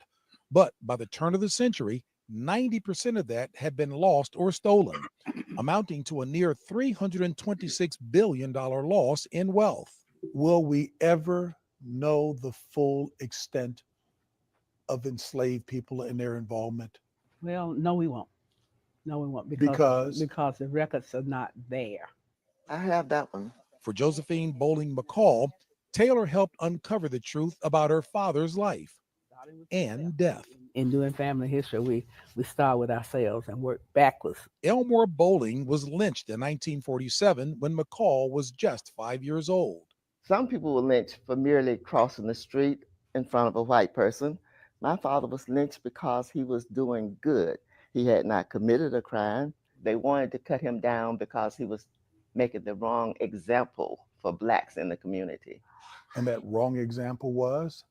Achievement and helping others to achieve. How long did you stay mad?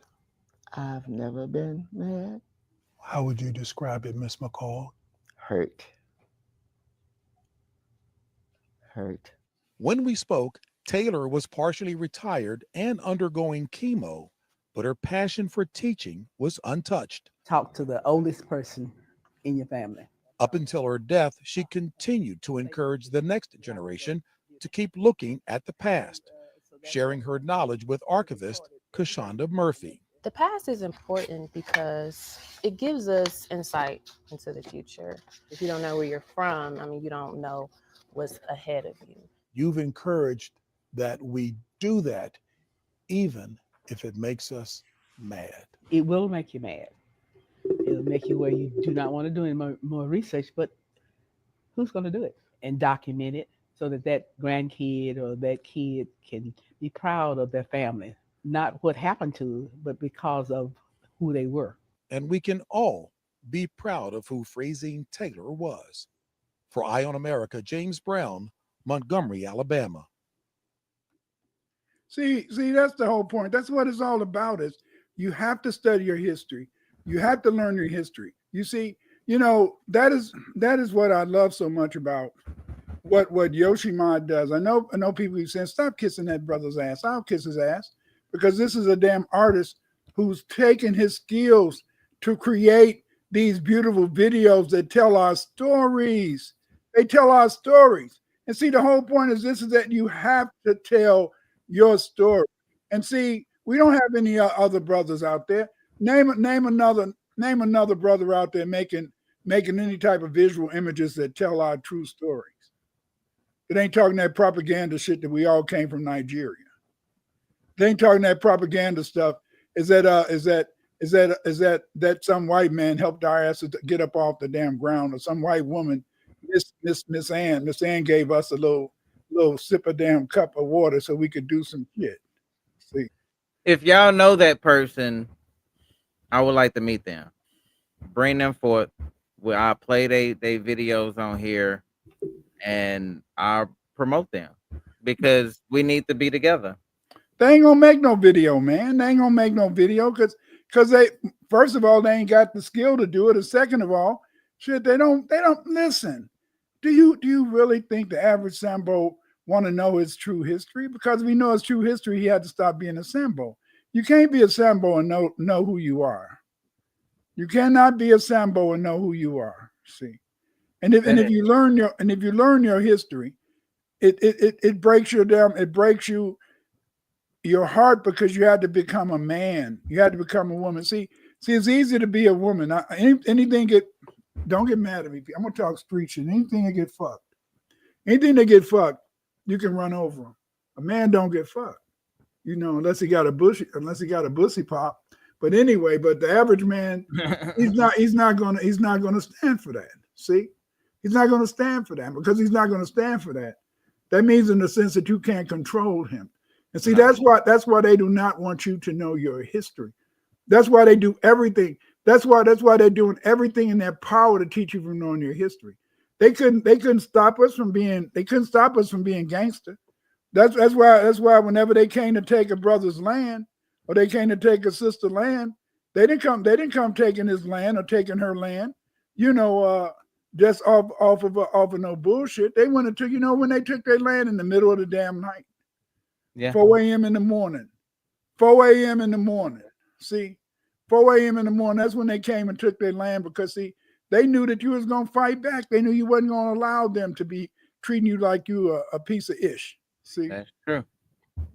Because see, listen, you can't be the real man and you can't be the real woman, because they're not, no matter what you do to them, they're gonna stand tall. They're gonna stand 10 toes down on what they manifest. They're gonna stand 10 toes down on what they believe is right. See? And why they gonna do that? They're gonna do that because they FBA all the way. Their mama taught them. See, that's the first thing your mama taught you when you was growing up. Yoshi, tell the truth.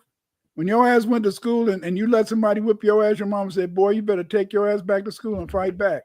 She didn't say go take a knife, did she? She didn't say go take a stick. She said you better go and fight that boy. Yeah. You better fight that boy. Absolutely. See, you've been fighting all your damn life. That's why a lot of times those tethers come over here from Africa and the Caribbean. They don't understand why FBA fight. We fight because we've been taught we got to fight. We got to fight. We got to fight because our mamas taught us that if you don't fight, they're going to keep picking on you, baby. That's true. If you don't fight, they're going to keep picking on you. Absolutely. So yep, you're right about that. And you goddamn right about that. Because if I told my son that a little boy came around picking on him, and I told him the same goddamn thing. I said, if you don't, little boy came around, my son didn't pay no mind to him. A little boy called himself punching him, and just doing it just on GP, just like, hey, here you go. That's for ignoring me. And it's rough to see your child go through something like that, but shit like that happens, man. Yeah. And if your son don't back themselves up and say, nah, enough is enough, yeah, then that bully gonna keep on going around and doing it. I taught punching bag. I taught all my kids out of box. You know what I told them? How did we begin?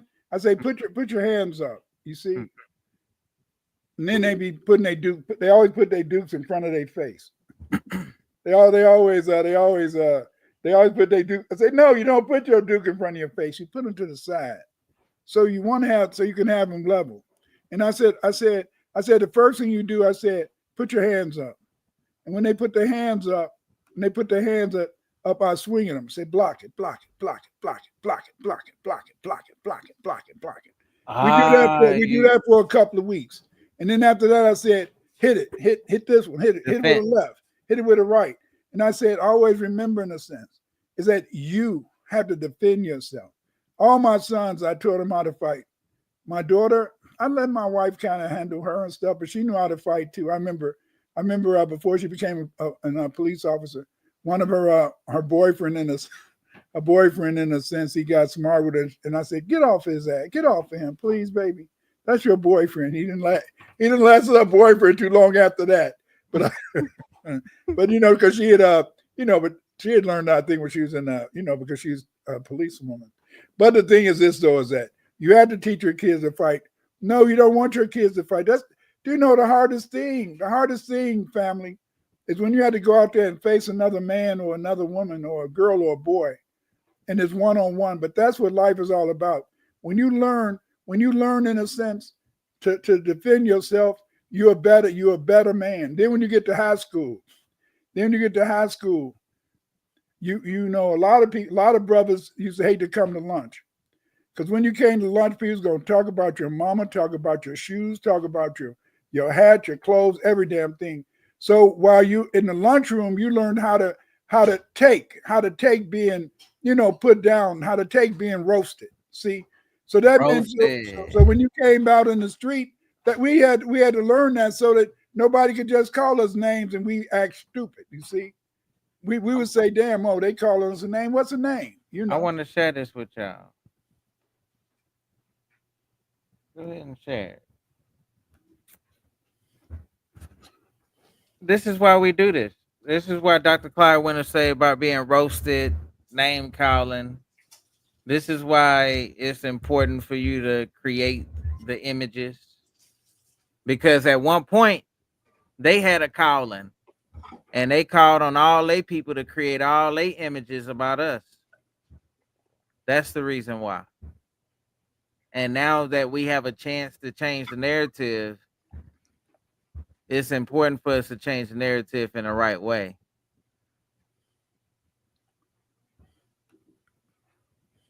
Because this cartoon is still out, and it's at a children's. What the guy is showing is still at on the children's channel. Because of Bugs Bunny. And these are all like so many cartoons out there. So much animation went into hurting us, taking us to a jungle that we never been before in Africa, a land that we never possessed, in a sense. With our lineage over here, as far as what we're trying to build, they made us in a sense like this. Yeah. And then they did this to us. Made us jigaboos. Oh, this is rap stew, yes, sir. Yes, sir, rap stew, sir. He's got a gun, sir. It's be okay, sir. I was gonna make it in it. I was gonna get him, sir. I was gonna walk over here with my gun and I may shoot him. Y'all, sir.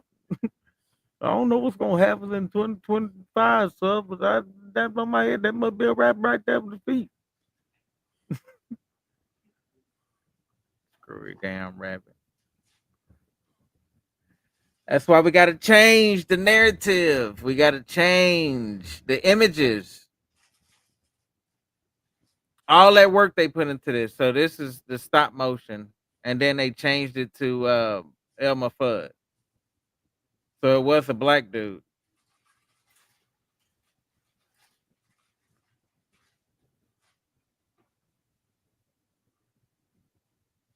Yeah, it's bad, man.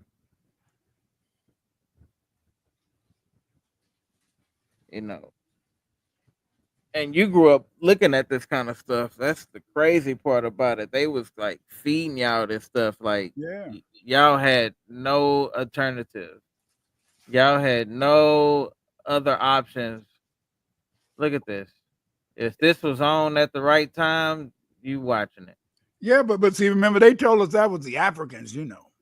See, just like, and then they told us that was the Indians. The people in India was like that, you know. So they would tell black people that was how the Indians act. People in India act. They'll tell the Indians that's how the Africans act. Just to work on your mind, man, your subconscious, you know.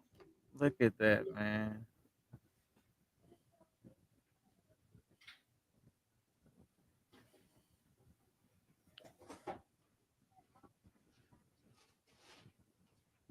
That's raw. Yeah.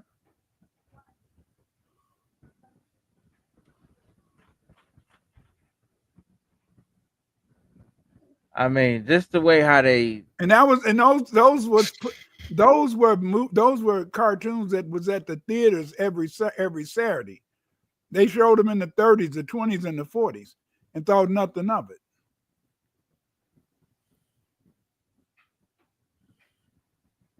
I don't know how many YNs ever seen something like this, but if this your first time seeing it, you know, here you go. Yeah, a lot of people your generation, they haven't seen that.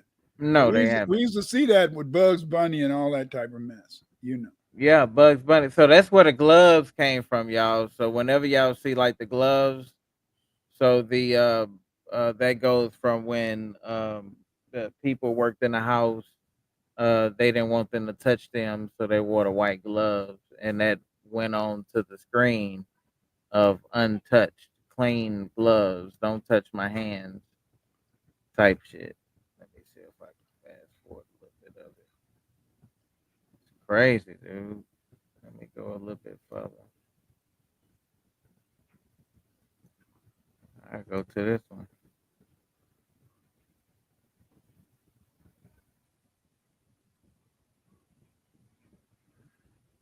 We always supposed to be happy. We's happy. We's happy just doing stuff to making white folk feel good, y'all supposed. I was gonna get it done. I was bringing it over there, get y'all this here damn stuff, you know. We gonna get it done. Yes, boss. And then we had Aunt Louis Armstrong. Yeah.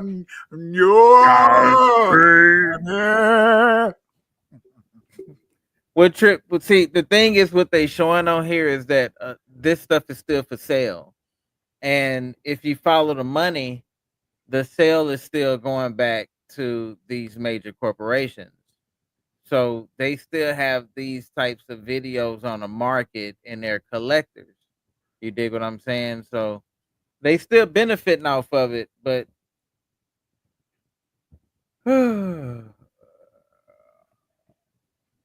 you know, it's like when we ask for reparations, we got to go after corporations. Yeah. We have to go after like WB, Fox, especially WB, how they portrayed the black community by putting up, you know, stuff like Marlon Wayne, like the Wayans brothers and stuff like that, and them creating the blueprint for the Super Bowl halftime special and not giving them their credits when the credits is due. That is total disrespect to the whole black community, to the B1 community. That's total disrespect. They steal stuff right in our face. The Wayans brothers deserve more than what they got, way more. But yeah, they going in and on here they're explaining about these shows pretty much. Let me fast forward a little bit. I go into more. Here we go. Stuff y'all probably never seen before.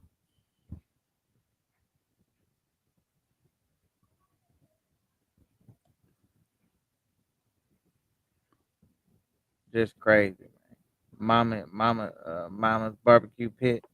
Before, and they always had to have some brothers gambling. I haven't seen that yet, but they'll show some brothers. I'll see the dice. There go the dice. Dice. You got it. Nowadays in the movies, they always have to have a pimp or some crap. Yeah. Somebody doing something mischievous. But have you noticed the one thing is that they've been consistent with? It's always having to look like the black man was slow and and we needed our woman to defend us, and that the only one could speak up to us was the damn preacher man, and the preacher man was always slick. But I mean, hey, and that's like, I hate to say it, like, when we came, once we left, the only place a black man was a respected person was when we were sharecropping. Once we left the farm and went to the city, they only gave the jobs to the sisters, so brothers had to learn how to hustle. That's why the second word I learned from listening to my old man was, I got to get out there and hustle on Saturday. He used to do construction, but he used to hustle some side jobs on Saturday. I knew the two words that you learned as a little black kid when I was growing up was P-U-S-S-Y. I didn't know what it was, but I could spell it. And hustle.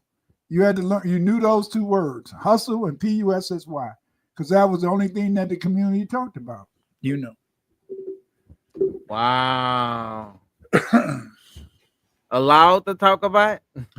No, that was what they talked about, because see, the thing is, this is that people was trying to find a hustle. A lot of people money. People get wanted some money. To get their bread up any kind of way, any means, because in them times you couldn't just go work and get a good job. They took all the good jobs. Because the unions, a lot of times, except during World War I, World War II, a little bit afterwards, a lot of times they didn't want you in the factories. They didn't want you to be making that nice money. They didn't want you to be getting those pensions. But we broke them down. But it was still a hard time. So a lot of times you had to depend on your woman, just like today. The average brother still got to depend on his woman. A lot of times, that's why a lot of marriages and relationships don't work out. Because sometimes that brother loses his job and his woman got to take care of him or help him. And that's why it's very difficult, very difficult, My bad, y'all. I ain't mean to do that. That's why. It's okay. I don't think they gonna pick it up. This dude right here is he the one who created the writing. He the one did the drawing and shit. Yeah. So we have him to thank. Let me get him up here. Yeah, we got him to thank with the fleas coming out his head. Yeah, but look at it. He looked like the old plantation master, got the beard, everything. He really do. Yeah. Yeah. He was probably a good old Southern boy. Good old Southern boy. He drew this crap, y'all. Do y'all really thought it was a black dude drawing this stuff? Nah, it's them drawing this crazy stuff. A whole team of them. We start getting involved a little bit later, and of course, they weren't gonna let you make that money, man. Plus, you wouldn't want to make no shit like that. No, look at this crap. Yeah.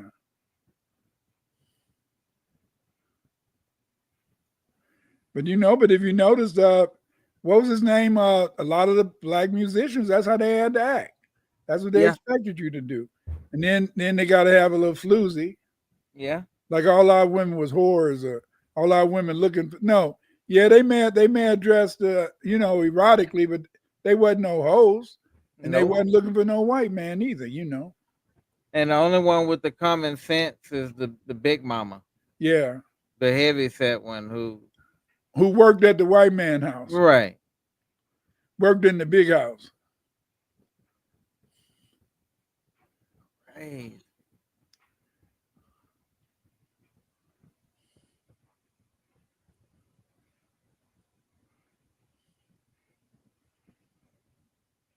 Look at this shit.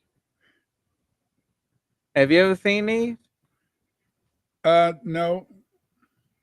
Oh wow. So this new for you too, huh? Yeah, remember they had a ban on those things by the late 60s. I remember I was born in 1950, so by 1960 they had banned a lot of that stuff. So that we couldn't, because they, because of the civil rights movement and all that.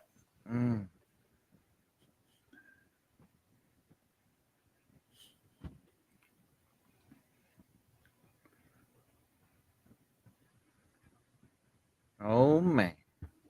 Yeah.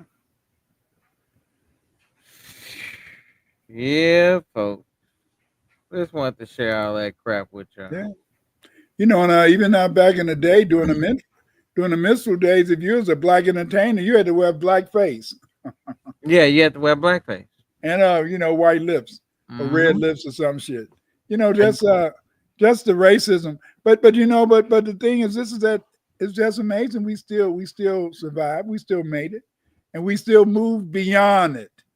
Family, that's what make FBA the new Egyptians. That's what make FBA make us so magnificent, so wonderful to me, is that no matter how they do shit to try to embarrass us, no matter how they do shit to try to keep us down, hold us down, they have not been able to hold us down. Nope. See, do you really think those plantation owners ever thought that I'd be sitting in my house right now, or Yoshi sitting in his house? Look at that nice chair. Look at that nice chair, Yoshi. I can't even afford a chair like that, easy boy like that. But I wish I had one.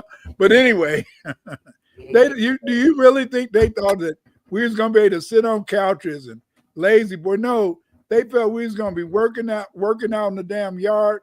They was gonna give us some pissy ass shit.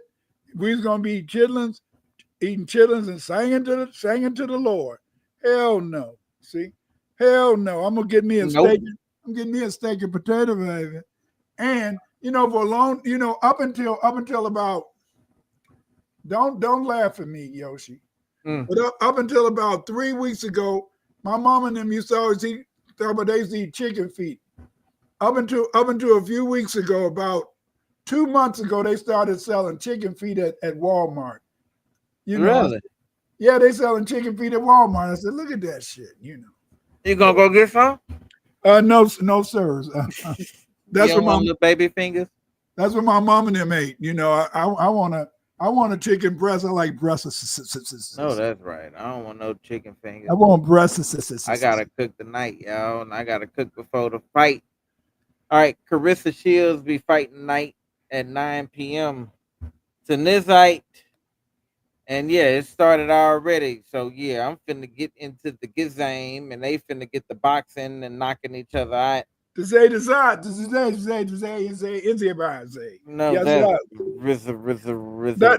they used to call that pimp talk back in the day. Then the blues, then the singers. But anyway, you have a great evening, Yoshimot. And hey, family, look at that. Write down that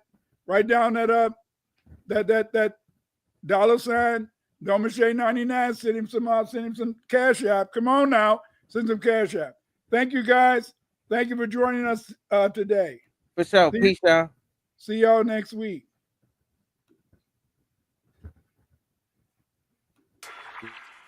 Yeah. Right now, it's time to wrap everything up, you dig? Yeah. I hope y'all enjoyed the show. Yo. And Dr. Clyde Winters, Den and 9. Yeah, I really appreciate everybody, all y'all support. Y'all like, subscribe, and share this. You dig it? Yo, you've been invited to the Den and 9. Yeah, I hope you enjoyed the Den and 9. Yeah, Dr. Clyde Winters in the Yoshimod. Intro, outro to the Den and 9. We gon' see it, so have dinner now. Yeah, raise your head, why put them down? B1 on that Den and 9. FBA on that Den and 9. FBB on that Den and 9. It's all about unity on that Den and 9. My indigenous folks on that Den and 9. All my Africans rise on that Den and 9. Rise up on that Den and 9. And don't forget to subscribe to Den and 9.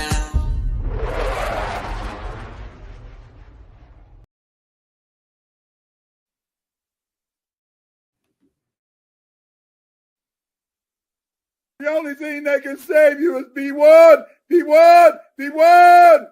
To fight Cage, you must stay black first.